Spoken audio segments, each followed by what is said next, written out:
Plan a day out with my Ania. నేను first part లో voice over ఇవ్వలేదని చెప్పేసి సెకండ్ పార్ట్ లో వాయిస్ ఓవర్ ఇస్తున్నాను. And we're going for cafe. This is the perfect cafe for the food. నాకు ఎంతమంది friends ఉన్నా my brother is my best friend.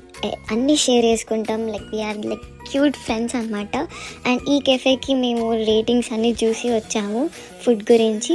కానీ ఒక్కసారి ఫుడ్ టేస్ట్ చేశాక అసలు ఎంత బాగున్నాయండి ఫుడ్. అసలు అంబిషన్స్ కానీ క్రేజీ, మీరు ఫొటోస్ దిగొచ్చు, ఎంత బాగుందో. కానీ ఈ వాల్ చేశారు చూడండి, ఆ వాల్ మొత్తం పేపర్స్తో వాళ్ళు క్రియేట్ చేసింది ఇది. సో చాలా బాగుంది, నాకైతే చాలా నచ్చింది. మీ బ్రదర్స్ తోటి ఇలాంటి కెఫేకి వెళ్ళండి, ట్రై చేయండి. ఫ్యామిలీతో, ఫ్రెండ్స్ కన్నా ఫ్యామిలీతో ట్రై చేయండి. నేను మాత్రం వాళ్ళ డెజర్ట్స్ అన్నిటికీ పిచ్చ ఫ్యాన్ అయిపోయాను. అండ్ మీకు కూడా వెళ్ళాలని ఉంటే ఈ కెఫేకి నేను కింద మెన్షన్ చేస్తాను, వెళ్ళండి బంజారా హిల్స్ దగ్గర. సో మా డే మాత్రం మా అన్నయ్యతో ఇలా ఎంజాయ్ చేశాను. అండ్ మీరు కూడా ఫ్యామిలీతో వెళ్ళండి. Thank you so much guys for watching.